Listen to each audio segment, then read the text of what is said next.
Hi,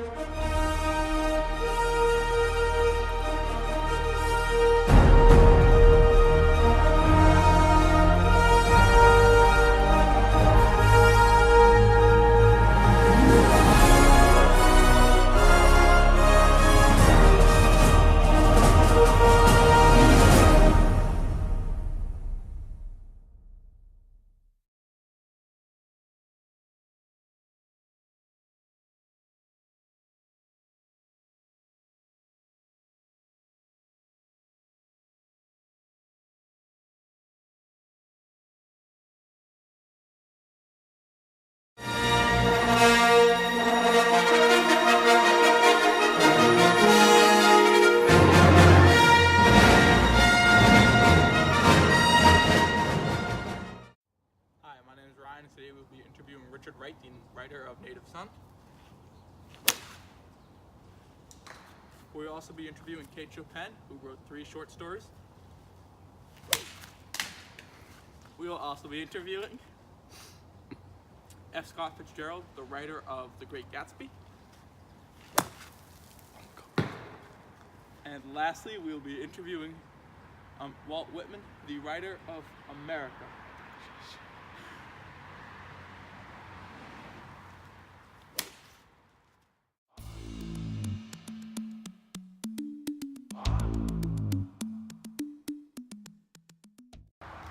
I am Thomas DeBerkershaw, curator of the National American Writing Association. And with me, we have Richard Wright, writer of Native Son, very popular book in America.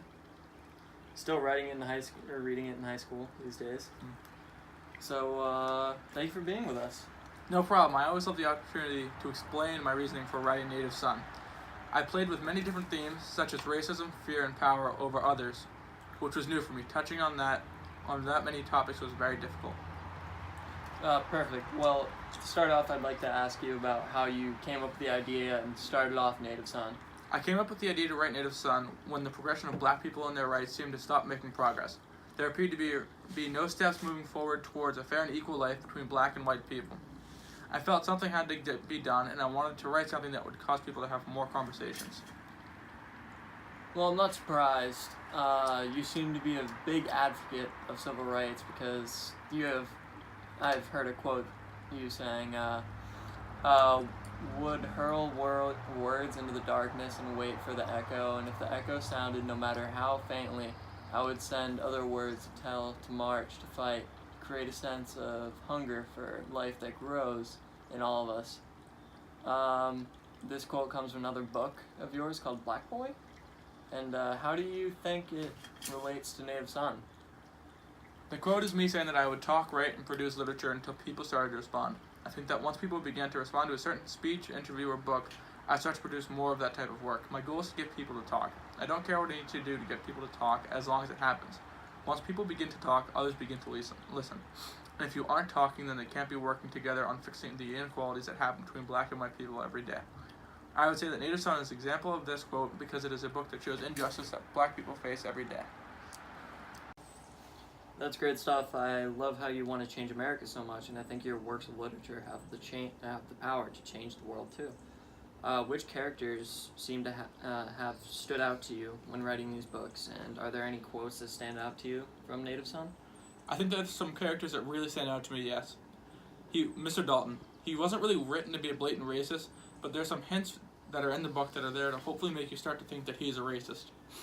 One of the quotes is, "The pay calls for $20 a week, but I'm going to give you $25. While you think that Mr. Dalton is being very generous, if you read into it a little more, Baker's family pays $8 back in rent, making Baker's sent-home salary $12, and plus the $5 that Mr. Dalton is giving Baker, that makes it $17 total in pay. The $17 is $3 less than what Baker was originally supposed to be paid. If Mr. Dalton was a fair and equal life for everybody, why would he have just not made Baker's family pay rent? And if also, the conditions were very bad in that one-room apartment, of which Mr. Dalton owns. The situation is a lot like Jay Gatsby. Jay makes a dishonest living and an unfair living, but he still succeeds. But a lot like Jay Gatsby's, it all comes crashing down when either you are killed because of your unfair living, and it all comes in constant greed. Just like Mr. Dalton's daughter, she was killed because he continues to oppress black people through keeping them in the slums with higher rent and no jobs or no way out. And then also Bigger. Bigger has been left out to dry by society. Bigger wouldn't have had to kill Mary if society would have treated him fair and justly. Bigger is just trying to help Mary, but society would have labeled him as a rapist if he had been in that room alone with Mary. So he was forced to put a pillow over her mouth and accidentally kill her. And then Bessie. Bessie was killed by Bigger because he thought that she knew too much. Bigger bashed Bessie's head in with a brick. Bessie, if you ask me, symbolizes the entire black community. Bigger used Bessie as an object just for sex, just like society used black people as a scapegoat. Mary. During Bigger's interview and at other points in the book, Mary actually has to question if Bigger was like her. Mary was, in my opinion, trying not to be racist and unequal because of Jan, but still ends up having racist thoughts. And then lastly, Miss Dalton. I think Miss Dalton's blindness represents white people's inability to see the inequality that is going on around them, and throughout the trial and in many other parts of the book.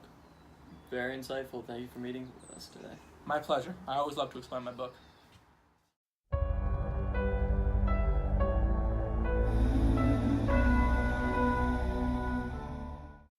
Thanks for meeting with me, Scott. No problem. So, just gonna go through some basic questions about the book and what it means to you. Is that all right? Absolutely. First question. When you began writing The Great Gatsby, did you know that it was going to be a big book? Like, how big did you think it was going to explode? And did you think it was going to explode or blow it up the way it did? When I wrote it, I thought it would be my best book, but I never thought that people would embrace it as much as they have.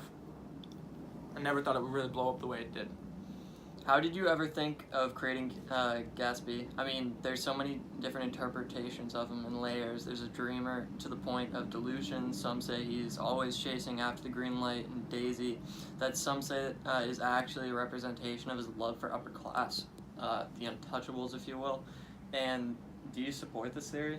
I don't directly support this notion of Gatsby and Daisy's love being fake, but I definitely believe in the fact that Gatsby's a dreamer. I think that most of us have a part of Gatsby in us. We are all trying to chase the green light in life, but most people can tell reality and dreams apart. Where Gatsby differs is that he has a hard time differentiating dreams from reality to the point where some may call him delusional. When I come up with Gatsby, I created him like a child with millions of dollars and told him to run rampant. He throws huge lavish parties for everyone to enjoy and has a greatly and huge extravagant house that is way too big for one person. He has this beautiful, bright, yellow 1932 Dodge Ram that just screams for attention. Why did you make Gatsby a bootlegger of all things? Why a bootlegger? Quote, he and Wolfenstein built up a lot of side street drug stores here in Chicago and sold grain alcohol over the counter. That's one of his little stunts. I picked him up for a bootlegger the first time I saw him, and I wasn't too far off. That was from Tom on page 143.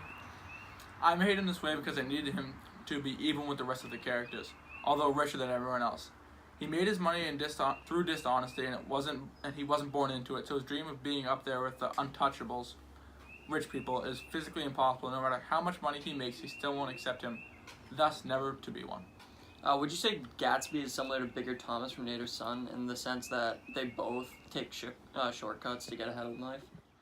Yes, in that sense, I would. But besides that, they seem to be more like opposites than twins.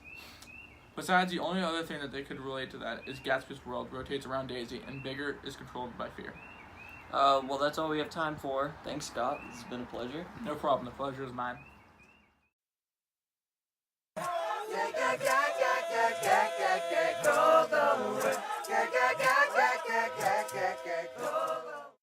Nice to have you here today, Walt. My pleasure. I always love talking about my poem, America.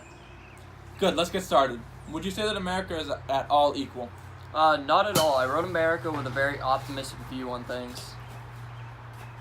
You said in the poem, center of equal daughters and equal sons. What did you mean by this line? As I said before, this is a very optimistic view on America. At this point, there was still slavery, and black people that were free, they weren't treated as people at all. This was anything but equal. I also said equal daughters, women are anything but equal. I used Kate Chopin's short stories as a huge part in writing this poem. I see every day the inequalities that are continuing between men and women. Men go to work every day, and they get to do what they want and spend the money on what they want. Women are supposed to stay at home and take care of their kids, and with the money that they somehow receive, they buy stuff for their kids. Do you feel that all of America is fair, enduring, and capable, as you say in your poem? With my optimistic view, yes, but in reality, America isn't any of those things. America, as I have said before, isn't fair. I would say that America is enduring, but that is all it is. America is certainly not capable of making things equal, honest, or anything else. While some of America is rich, a lot of it is dirt poor. One example would be Mrs. Summers from Kate Chopin's short story. Mrs. Chopin was going to spend extra money on a pair of shoes so that she wouldn't need to buy a new pair. I have no more questions. Is there anything else that you'd like to say before we get to our next guest? I would like to say that I hope that people would challenge my poem and its beliefs on being so very optimistic. I hope that people come along and rip it to shreds and make a point of their own. Thank you. It was great having you today on the show. Thanks. Pleasure's mine.